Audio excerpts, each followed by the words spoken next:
Hi, this was originally set into the mailbag segment, but I thought I'd spin it off as a separate video because it's rather interesting from a company called Werewolf. Thank you very much for sending it in. I don't know why they call themselves Werewolf. Like, you can't search for that. It's not a unique spelling or something. Anyway, this is the VFLEX system. It's not labeled that, but it's the VFLEX system. I'll link it in down below. It is super novel. The idea is that you can use your USB-C power delivery product, and they included this power brick here, which just has single USB-C power delivery output, and you can program, these are little adapters here that we can program using a shoe phone app here to any voltage supported by USB power delivery. And yes, USB power delivery is not just a set voltage, not just like 5, 12, you know, whatever. You can actually program in essentially any voltage up to the maximum compliant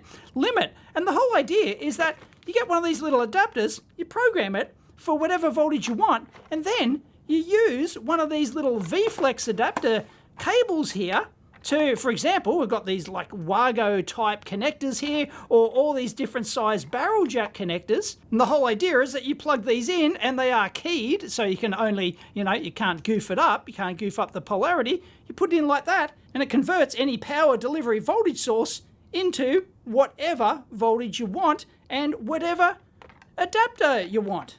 It's brilliant. Downloaded the Android app, VFLEX app, the world's best power supply. Continue with Google, continue with Apple, bugger that. Continue as guest. Signing in. I don't want to sign in. I want you to just work. Oh, there we go. 5 volts. Tap to my LED. Always on. There's a LED there? Oh, yes, there is. Look at that. So we can turn that off and on? No, LED always on. So if we tap to modify, we can set that to say 12 volts and boom. So now, presumably, this will output 12 volts, or we can modify it. You know, let's say you wanted 12.12 volts. Boom. So it's programmed that, which we will negotiate that voltage from the USB power delivery device, which you plug it into. And sure enough, if I plug it into the power brick, there you go, that one I just programmed, it's showing green there. So presumably ready to go, 12.1 volts, doesn't have the resolution. So I program for 12.12 and let's have a look. 12.1, you know, it's within the error margin. That is just fine. I'll do something oddball like 17.8 volts, for example. So that's programmed. Take it out, whack it in there, and should be, yeah, 17.8 volts. This is the greatest thing since sliced bread. Seriously, that's great. And your current handling capability, presumably based on what your source over here, your power delivery source, is capable of actually delivering there. You know, there might be some cable and connector limits and stuff like that, but yeah. Oh, wow. Then we can get things like, you know, just the bare wires, so you can solder directly onto your board. You can, as I said, like the Wago, like lever connectors, or just a whole bunch of barrel jack adapters. It's insane. I would have supplied like some stickers that are designed to go on here, and you can just like handwrite whatever voltage you've got in. I mean, you can get your own stickers, but it just would have been a nice touch to include like a sheet of matching stickers that you can put on and then, you know, write on whatever voltage you've programmed for this particular unit rather than having to check. And these ones that we've got here, these aren't programmable ones. So if you plug that in, that one ain't gonna work, because you need, that's what these little doohickey adapters are for. So these are just nice little, just, you know, convenient adapters you can get from anywhere. So what you can do is just have a nice set of these, a complete set, and you can have them pre-programmed for whatever common voltages you want, or any oddball voltages. Like that one's, yeah, they're factory set to 5 volts, but you can change it to anything you want. Beautiful. So I've programmed this one here for 9.5 volts, and they also sell this very cool little MagSafe thing that just, you know, magnetically connects onto the back of your shoe phone and charges your shoe phone. There it goes. It's a fantastic little battery pack. It's very slim and cute, 5,000 milliamp hours, perfectly small and lightweight for taking around with you. 20 watts capability. So I've programmed it to 9.5 volts. So we just plug that in. We'll turn green to show you that it's output in its programmed voltage.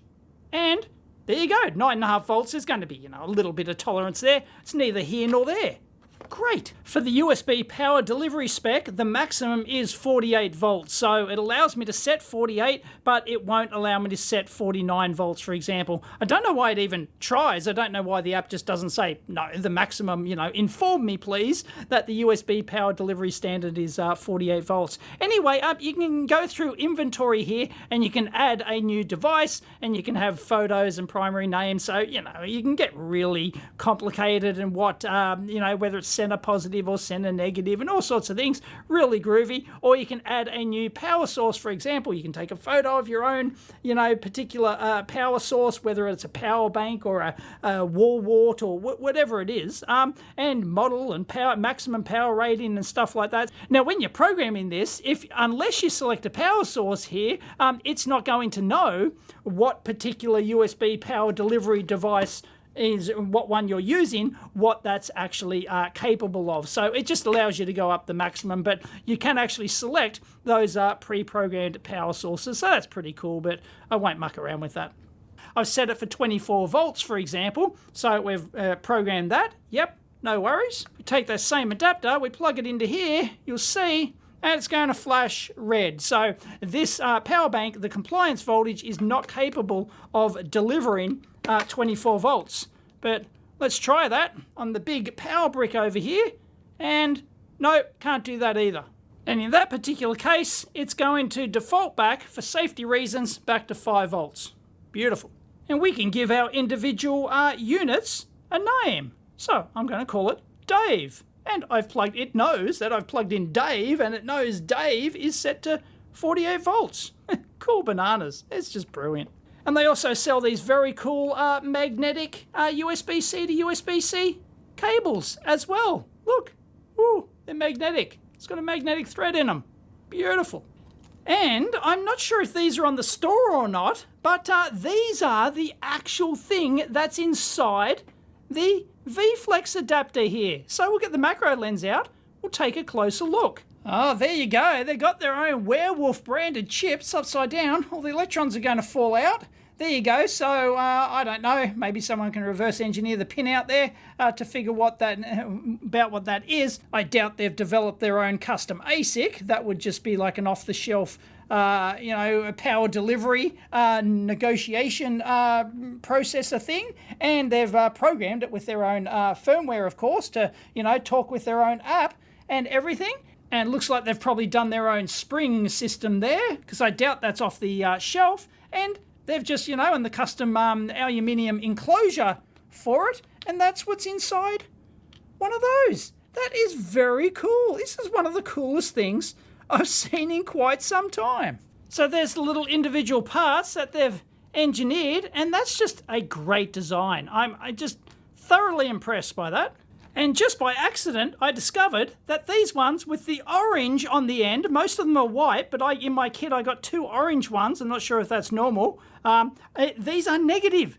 These are center negative adapters, so they should be labeled like warning, Will Robinson, center negative, because you can blow your product with that. So that's a bit of a downside. So if I take that out and then I whack in a white one like this, for example, this one will be center positive. There it is. But I didn't RTFM, of course. I just found that out by accident. And you don't have to use your shoe phone to program these. You can just use your web browser here. You go to vflex.app. Unfortunately, it doesn't support Firefox. So fire up Chrome. Sure enough, it works. Control and reprogram your MIDI devices. I don't have any MIDI devices, but okay, I'll allow. The world's best power supply. Like, I don't know why you'd want to log in. Because maybe you can store all of your different devices and stuff like that, perhaps. But anyway, continue as guest. No wuckers. Come on, you can do it. Plug it in. All right, here it goes. I've got it going into a USB-A adapter. I'll plug it into my little box up here. And sure enough, bingo, look at that. We can now set the voltage.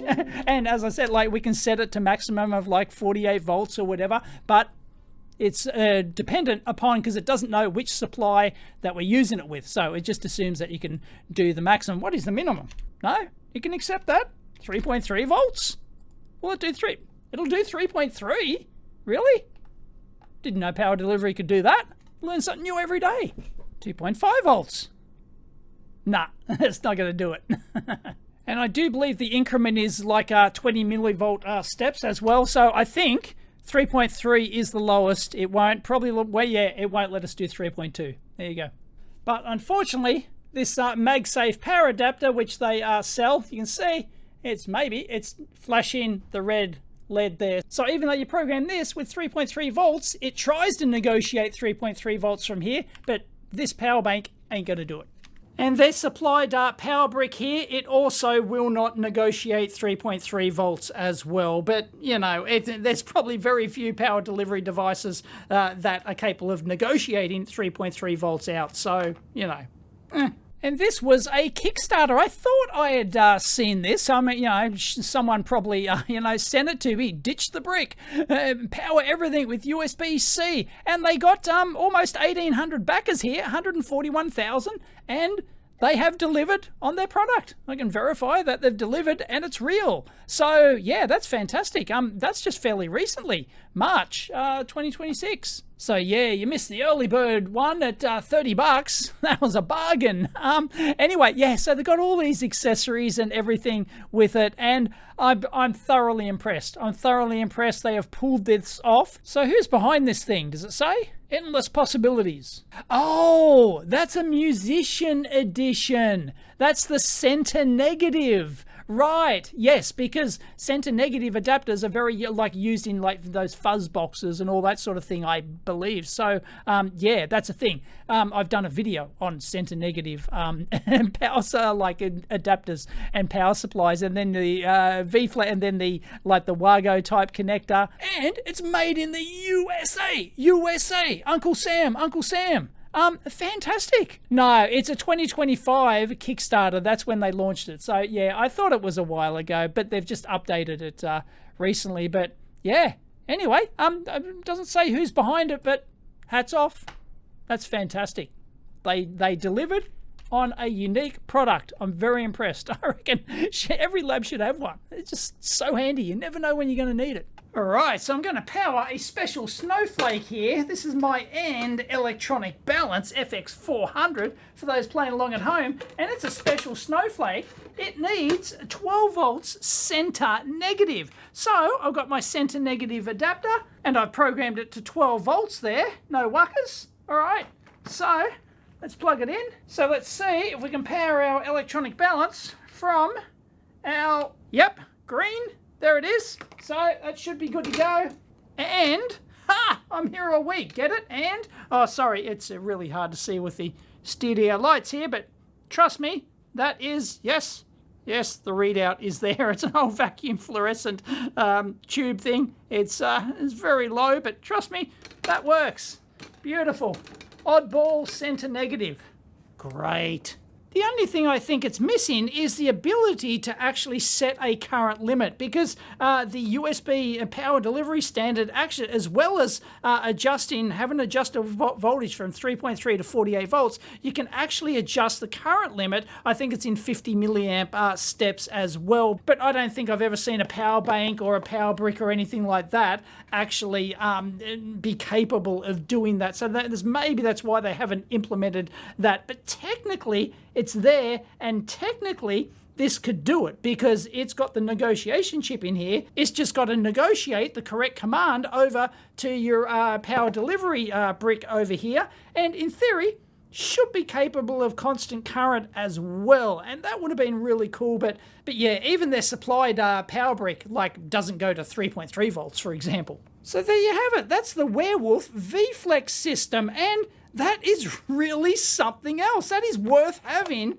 in your lab just to power up oddball things, or if you're on the go and you need to power up various, oddball boards and things and products, using barrel jacks or soldering straight on with the wires, or, bare wires with those Wago connectors or whatever. This is just an amazing thing. I think every lab should have like a little mini kit of these. These are great. I'm going to give that a huge thumbs up. Very innovative idea, Werewolf. Very impressed. You just need a more innovative name, I think. Anyway, thanks for sending that into the mailbag. I'll link it in down below. Catch you next time.